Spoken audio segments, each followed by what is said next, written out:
Aujourd'hui, je passe le code de l'air, le CATS pour le permis télépilote de drone. C'est la 3e fois que je le passe. Merci la nouvelle réglementation européenne qui n'a pas donné l'équivalence aux déjà diplômés. Comme le grand Schwarzy l'a dit, l'échec n'est pas envisageable. J'y vais pour gagner. T'as une idée des choses incroyables que je dois apprendre et qui ne me serviront jamais dans la vraie vie? Allez, vas-y, je partage ça avec toi. C'est pour lui que j'ai fait tout ça, pour ses beaux yeux. Enfin, son bel œil. Savoir comment fonctionne un moteur thermique à piston quand tu pilotes de l'électronique. Quelle est la force qui s'exerce sur la corde de l'assiette de l'incidence d'une aile quand t'as pas d'aile mais des rotors? Décoder les métards, véritables messages codés pour te décrypter la météo. Les énigmes Picsou Magazine, c'est ridicule à côté. Sauf que ce pépère, il les reçoit pas les métards, il est pas équipé pour. J'avoue, ça reste quand même la partie la plus fun et la plus drôle à apprendre. Connaître tous les détails sur les nouveaux scénarios de vol, quand tu sais que celui-là ne pourra jamais voler dedans puisqu'il n'est pas estampillé avec la bonne classe européenne. Calculer la résistance U égale RI, pas très utile. Par contre, savoir que les batteries LiPo qu'il y a dedans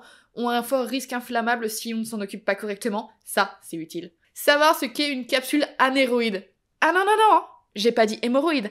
Anéroïde. Pas utile. Par contre, savoir comment, sur ta radiocommande, voir ton altitude et ta hauteur, ça, c'est utile. Distinguer un cumulus d'un cirrocumulus, sachant qu'ils ressemblent tous à de la barbe à papa blanche dans le ciel, pas super utile. Par contre, savoir que le cumulonimbus et le nimbostratus sont les nuages qui apportent des précipitations, ça c'est utile. Vu tout ce que j'ai appris sur la météo, je suis prête à aller présenter le journal météo à la télé. Savoir où ne voit pas un myope ou un presbyte, pas utile. Savoir que le soleil en pleine face, quand tu voles et tu regardes le ciel, ça éblouit, c'est utile.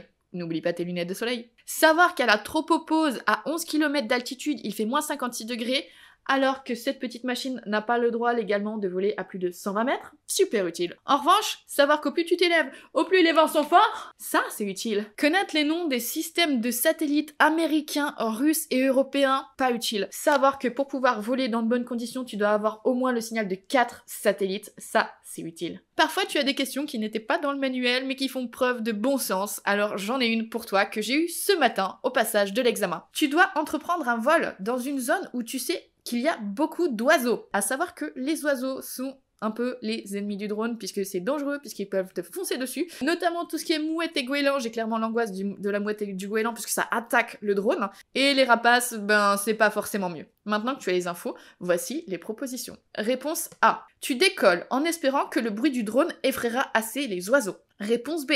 Tu retardes le vol en espérant que la situation s'améliore. Réponse C. Tu fais appel à un fauconnier pour chasser les oiseaux. Réponse D.